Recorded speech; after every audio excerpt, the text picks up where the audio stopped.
Janshakti news, निर्भीड व निपक्ष बातम्यांचं खुलं व्यासपीठ। द जनशक्ती न्यूज मध्ये आपल्या सर्वांचं स्वागत।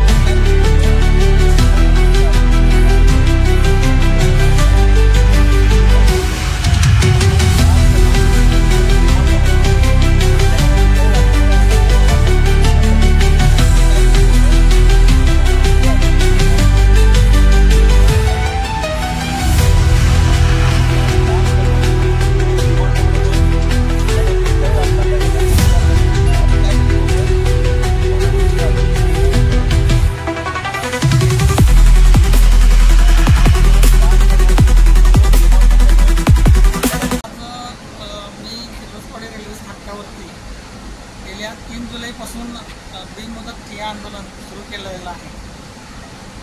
आज 19 तारीख आहे। आजचा 17वा दिवस आहे। माझं आंदोलन सुरूच आहे। अजून महिना लागला तरी चालेल, मी डगमगणार नाही। माझ्या ज्या 22 मागण्या मी रेल्वे प्रशासनाकडे मांडलेल्या आहेत त्या सर्व पूर्ण झाल्याशिवाय मी मागे हटणार नाही। फिरोजवाडी स्टेशनजवळ रेल्वे गेट क्रमांक 112 आहे ते बंद करून त्याऐवजी भुयारी पूल आणि उड्डाण पूल हे करण्याची भूमिका रेल्वे प्रशासनाने घेतलेली आहे। त्या अनुषंगानं आमच्याकडं जी कामं चालू आहेत ती चुकीच्या पद्धतीनं कामं चालू आहेत। कारण हे भुयारी पूल, ज्या भुयारी पुलातून 4 व्हीलर जाणार नाही, त्याचं डिझाईन चुकीचं आहे, त्याची जागा चुकीची आहे, ती आमच्या माथी मारण्याचं काम MRIDC रेल्वे प्रशासन संबंधित विभागाने केलेलं आहे। त्याचबरोबर इथं उड्डाणपुलाचे जे काम चालू आहे ते उड्डाणपुलाची रचना जर बघितली तर या उड्डाणपुलावरून कोणतंही अवजड वाहन जाणार नाही। जे कारखाने ऑक्टोबर महिन्यात चालू होतात आणि मार्च-एप्रिलपर्यंत चालतात ऊसाचे, ऊस वाहतूक या उड्डाणपुलावरून अजिबात होणार नाही। अनेक अपघात होणार आहेत, अनेक अपघात होऊन माणसं मृत्युमुखी पडणार आहेत आणि जवळपास आठवड्याला 15 ते 20 माणसांचा मृत्यू या उड्डाणपुलामुळे होणार आहे। फार मोठा धोका या भुयारी पुलाचा, उड्डाणपुलाचा आम्हाला जाणवतोय। त्याची दाद आम्ही जिल्हाधिकारी अशोक काकडे साहेबांच्याकडं मागितलेली आहे। त्यासाठी 26 जून रोजी शाहू जयंती दिनी मी 1 दिवसाचं लाक्षणिक उपोषण पण केलेलं होतं आणि आज माझा 17वा दिवस आहे। हे आंदोलन माझा चालू आहे। अनेक लोक इथं भेटतात, जनतेचा भरपूर प्रतिसाद मला मिळत आहे। सर्वसामान्य नागरिकांना त्रास होणार आहे।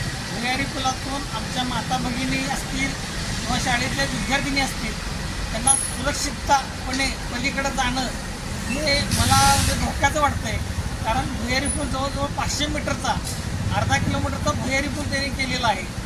जो भुयारी पुलातून 4 व्हीलर जाणार नाही तो भुयारी पूल आम्हाला नको आहे। ती जागा चुकीची आहे आणि महिलांना तो जाण्या येण्यासाठी फार मोठा धोका आहे। हे सर्व बाबी आम्ही रेल्वे प्रशासनाकडे मांडलेल्या आहेत। त्याबरोबर रेल्वेच्या ज्या मागण्या आहेत, मग कोयना एक्सप्रेसचे जी रचना आहे ती चुकीची आहे। त्याचबरोबर अनेक मागण्या, प्रीमियम तात्काळ पद्धत रद्द करावी, अशा अनेक मागण्या आम्ही घेतलेल्या आहेत। प्रामुख्यानं जी आमची उड्डाणपुलाची, भुयारी पुलाची मागणी या ठिकाणी त्यांनी लक्षात घ्यावी। त्या अनुषंगानं तहसील कार्यालयामध्ये प्रांताधिकारी रणजित भोसले साहेबांनी परवा मीटिंग आयोजित केली होती। रेल्वेचे अधिकारी होते, MRIDCचे अधिकारी होते, त्याचबरोबर PWDचे पण अधिकारी होते। आम्ही त्यांच्या मागण्या आमच्या ज्या आहेत त्यांना सांगितलेल्या आहेत, त्या लवकरात लवकर मार्गस्थ व्हाव्यात, पूर्ण व्हाव्यात अशी मी या प्रसंगी आपल्या सर्वांनाच विनंती करतो। आणि नाही जर लवकर मागण्या मान्य झाल्या तरी आमचं आंदोलन जे आहे ते उच्च स्वरूपात पुढे भविष्यामध्ये होईल, याची पण दखल रेल्वे प्रशासनाने घ्यावी। धन्यवाद।